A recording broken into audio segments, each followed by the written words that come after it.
What if the earth beneath our feet still held secrets, not of myth or legend, but of real objects, real places, and real people long forgotten? From sunken temples to mysterious stones carved by unknown hands, each discovery shakes our understanding of history and reminds us we've only scratched the surface of the ancient world. Today, we journey through another breathtaking archaeological find, one that challenges what we thought we knew and reveals how much remains hidden.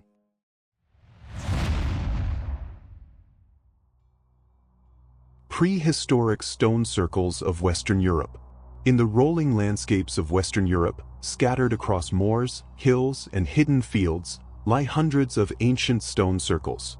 From the windswept Scottish Highlands to the misty valleys of Brittany and France, these silent sentinels have stood for millennia, weathered, moss-covered, and shrouded in mystery. While Stonehenge often steals the spotlight, it's just one of many megalithic rings constructed during the Neolithic and early Bronze Age, roughly between 3500 and 1200 BC. In fact, archaeologists have catalogued over 1,300 stone circles across the British Isles and continental Europe. Some are grand and geometric. Others are crude, almost chaotic. But all of them pose the same fundamental question: why were they built? The construction of these circles required immense effort. Massive stones, some weighing several tons, were transported over great distances without the aid of the wheel. At sites like Callanish in Scotland, the stones are aligned in a cruciform pattern with a central ring, while the Carnac stones in France stretch out in rows, thousands of them, like some ancient code waiting to be deciphered. What truly fascinates researchers, however, is the astronomical precision many of these sites seem to display. Several circles, including Stonehenge, are aligned with solar and lunar events, such as solstices, equinoxes, and lunar standstills. Some even speculate these circles were part of a broader network of observatories, tracking celestial cycles long before formal astronomy existed. Yet, despite decades of study, no definitive answer has emerged. Were they temples? Burial markers? Calendars? Social gathering places? Or perhaps something entirely beyond our modern comprehension? One intriguing theory suggests that stone circles served multifunctional purposes, sacred sites for rituals, seasonal gatherings, and cosmic alignments. Some circles contain burial mounds or are situated near prehistoric trackways, hinting at deeper social or spiritual roles in early communities. Others argue they were built to mark geomagnetic hotspots, aligning with the Earth's natural energies. Adding to the mystery, some of the stones bear carvings, spirals, cup marks, or strange symbols.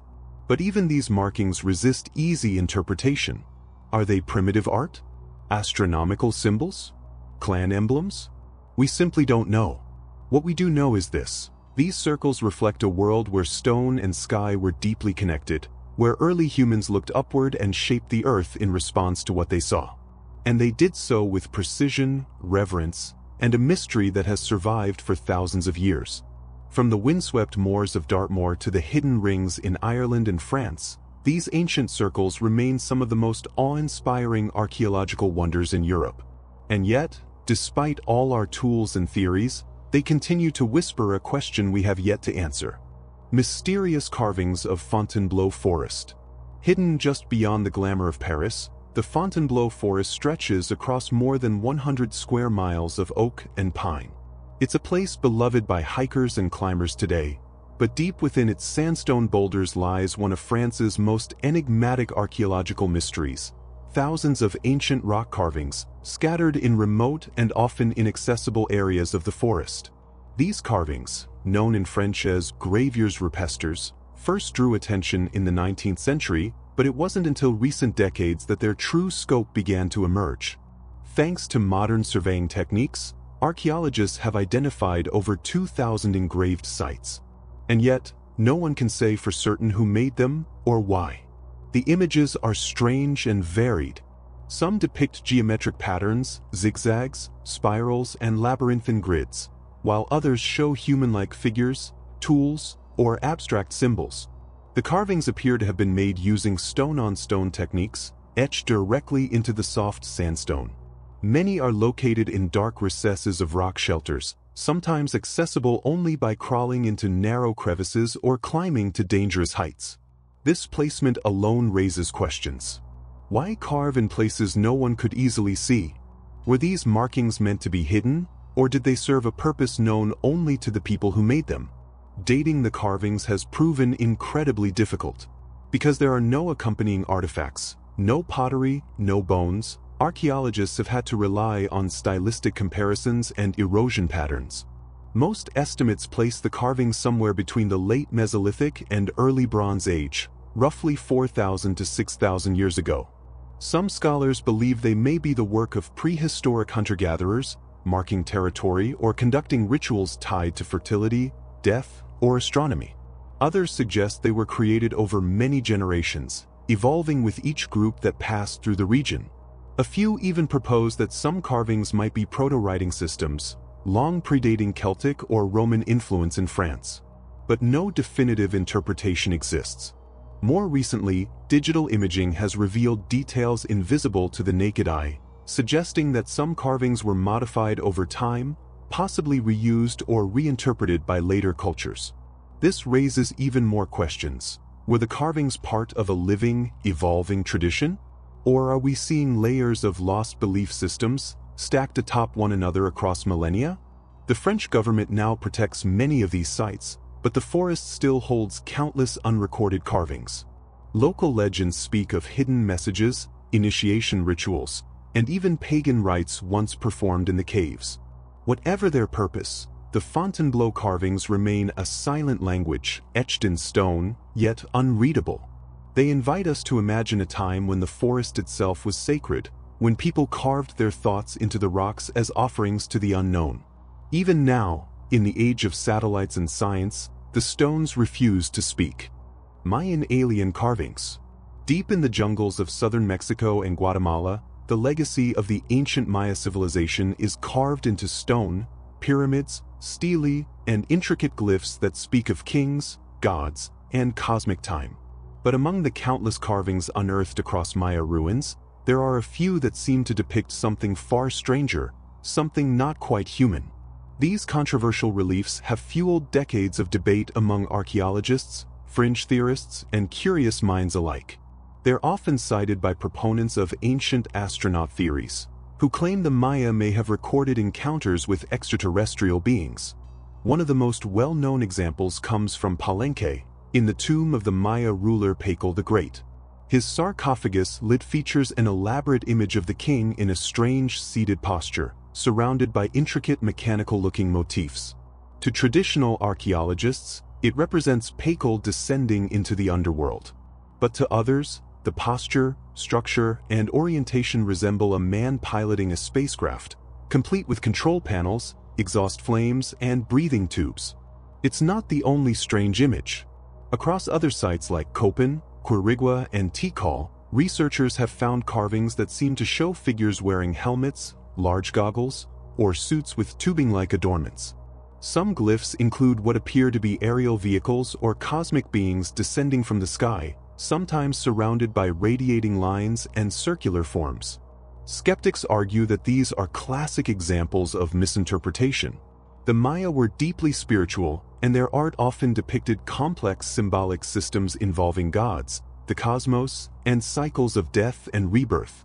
What modern eyes interpret as helmets or technology could simply be ceremonial headdresses and stylized mythological beings. Still, the visual resemblances are striking. In recent years, these images resurfaced in global media when a few leaked photos of alleged Maya artifacts began circulating online, featuring what looked like spacecrafts, alien-headed statues, and advanced tools. While many of these have been dismissed as modern fakes or hoaxes, their spread reignited interest in the question: did the Maya know something we don't? It's important to note that the Maya were accomplished astronomers. They tracked celestial movements with incredible precision, predicted eclipses, and built entire cities aligned with solstices and planetary cycles. Their obsession with the stars is evident throughout their architecture and mythology. Could their knowledge have come purely from observation? Or could it have been inspired by something else? No mainstream academic has confirmed any alien connection. But the mystery endures, not because of a single carving, but because of the patterns, the symbolism, and the unanswered questions woven through Maya art. Perhaps the most puzzling aspect is this: if these were merely myths, why do they feel so otherworldly even today? The Sutton Hoo helmet. In 1939, as Europe edged toward war, a quiet excavation on the English coast revealed a treasure that would rewrite the early history of Britain. Buried beneath a grassy mound in Suffolk lay the shattered remains of a ship, a warrior king, and a helmet unlike anything the modern world had ever seen. This was Sutton Hoo, one of the greatest archaeological finds in British history. And at the heart of it all, the helmet, a masterpiece of craftsmanship, art, and mystery. When archaeologists uncovered the burial mound, they were stunned to find the imprint of an entire ship, over 80 feet long, buried in the earth. At its center, a wooden chamber filled with gold, weapons, and ceremonial objects, grave goods fit for royalty. But among the treasures, the helmet stood out. Though broken into over 500 pieces, it was painstakingly restored in the decades that followed. The final result? A fearsome visage of iron and bronze, adorned with intricate animal motifs, eyebrows shaped like boars, and a nosepiece that formed a complete face mask. The helmet seemed designed not just for battle, but for symbolic transformation, turning its wearer into a mythic warrior. Scholars believe the burial may have belonged to King Raedwald of East Anglia, a powerful Anglo-Saxon ruler who died around 625 AD. If true, the helmet is more than just armor. It's a statement of authority, identity, and divine protection. But the Sutton Hoo helmet also raises profound questions. Its design reflects both Celtic and Scandinavian influences, with clear links to Norse mythology and warrior culture. And yet, it was found in Anglo-Saxon England, during a time when Christianity was just beginning to spread. The blending of pagan and Christian symbols in the grave goods suggests a society at a cultural crossroads, where kings were both warlords and spiritual leaders. Why was the helmet buried at all? Some believe the entire ship burial was a ceremonial send-off to the afterlife, where the warrior would sail beyond this world to join his ancestors. Others suggest political messaging, a display of wealth and legacy for all who would dare to challenge the king's lineage. But the helmet's secrets go beyond symbolism. The craftsmanship itself is baffling. Made from iron and tinned bronze, it features detailed inlays, rivets, and hinges that reveal a level of metalworking sophistication far beyond what was thought possible in early medieval England. Who made it? Was it forged by local smiths or brought across the sea from distant lands? Today, the original helmet is housed at the British Museum, and its haunting replica is displayed at the Sutton Hoo site. Visitors stand in silence before it, gazing into the cold, unblinking face of a long-dead king, wondering what stories it could tell. It is more than an object. It is a bridge across time, linking us to a forgotten world of warriors, rituals, and the eternal human quest for meaning in death. The Temple Scroll of the Dead Sea Scrolls. In the scorched cliffs of Qumran, near the shores of the Dead Sea, a shepherd once tossed a stone into a cave and changed biblical history forever. Among the countless fragments and scrolls discovered over the following decade, one stood out for both its length and its mystery: the Temple Scroll. Measuring over 26 feet long, this ancient parchment is the longest of all the Dead Sea Scrolls, and arguably the most perplexing. Unlike other scrolls that contain biblical texts or community rules, the Temple Scroll presents a detailed blueprint for an idealized temple, a structure grander and more elaborate than any known to have existed in Jerusalem. It describes in precise detail the temple's courts, its purification rituals, the dimensions of altars, and even the behavior required of priests. What makes the scroll truly astonishing is not just its architectural ambition, but its unknown origin and purpose. Written in Hebrew on parchment made from animal skin, the scroll appears to date back to the 2nd century BC. And yet, there is no record in historical or biblical sources of any temple matching its specifications ever being built. Was this a visionary project, a spiritual manifesto, or something else entirely? Some scholars believe the scroll represents the views of a sectarian group, possibly the Essenes, a Jewish sect that may have lived at Qumran. To them, the Second Temple in Jerusalem was impure, corrupted by politics and false priests. The Temple Scroll, then, could have been their idealized alternative, a vision of what a truly holy temple should be, dictated directly by divine will. But not everyone agrees. The scroll's tone is authoritative, almost legislative. It speaks in the voice of God, saying, "I shall ordain for you," a style typically reserved for the Torah. Could it be that this scroll wasn't merely a sectarian dream, but a competing version of sacred law? If so, it challenges the very foundations of how we understand ancient Judaism. Even more intriguing are the ritual instructions found within. The scroll goes beyond architecture, prescribing a calendar of sacrifices, festivals, and purification rites. Some of these practices differ from traditional Jewish customs, suggesting the existence of parallel religious systems that were ultimately suppressed or lost to history. How did the scroll survive? Buried in Cave 11 near Qumran, wrapped and hidden for over 2 millennia, it escaped destruction during centuries of conquest and religious upheaval. Its preservation is a miracle, and its message, still unfolding.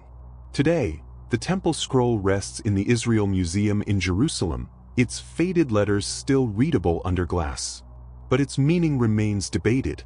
Is it the dream of a purist sect? A revelation that never reached the masses?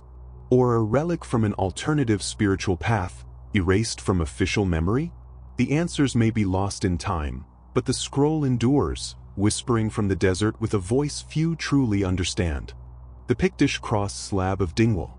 In the quiet highland town of Dingwall, nestled deep in the north of Scotland, a forgotten stone once lay buried beneath centuries of earth and silence. It wasn't until the 1980s, during routine maintenance at an old cemetery, that workers unearthed what would become one of Scotland's most enigmatic relics, a Pictish cross slab, intricately carved and utterly mysterious. Standing just over 5 feet tall, the stone appears, at first glance, to be a Christian monument, its surface dominated by a bold, Celtic-style cross. But upon closer inspection, the slab reveals something far older and far more cryptic, a series of Pictish symbols, strange, stylized carvings of beasts, crescents, and notched rectangles, that defy straightforward interpretation. The Picts were a tribal confederation who lived in what is now northern and eastern Scotland during the late Iron Age and early medieval period. While they vanished from historical records by the 10th century, they left behind hundreds of carved stones like the one found in Dingwall, stones that speak in a visual language no one alive can fully decode. What makes the Dingwall slab remarkable is its hybrid nature. It's not purely pagan, nor is it entirely Christian. The cross suggests conversion, while the symbols suggest retention of older beliefs. This blending raises compelling questions. Were the Picts gradually embracing Christianity while still holding on to ancestral traditions? Was this slab a marker of cultural negotiation or resistance? Some scholars believe the symbols may represent names, clans, or spiritual concepts, possibly even a lost form of writing. The recurring beast figure carved into the Dingwall stone, part dragon, part wolf, part unknown, appears on several other Pictish slabs, but its meaning remains elusive. Is it a totem? A guardian spirit? Or something even more ancient? Equally baffling is the setting of the slab. Why was such an important monument buried and forgotten in the first place? There's no record of its creation, no inscription, and no known connection to surviving churches or monasteries. Some speculate it once stood as a territorial marker, a sacred object meant to sanctify land or to intimidate rivals. Others believe it was deliberately hidden during a time of upheaval, preserved by hands who feared its destruction. Today, the Pictish cross slab of Dingwall resides in a local museum, carefully preserved and studied by archaeologists and linguists alike. Its surface, weathered by wind and time, still gleams faintly under the lights, like a message whispered across the ages. Despite decades of study, the Pictish symbols remain undeciphered. We can only guess at their meanings, but in their silence, they remind us that history is not always written in words, and that some truths remain etched in stone, waiting patiently to be understood. Every shovel in the ground, every crumbling ruin uncovered, isn't just a piece of the past. It's a message, a warning, or perhaps a mystery waiting to be solved. As we unearth these forgotten marvels, we realize history isn't a straight line. It's a labyrinth with secrets at every turn. Thanks for joining us on this expedition. Don't forget to like, subscribe, and return for more incredible discoveries, because the story of the past is far from over.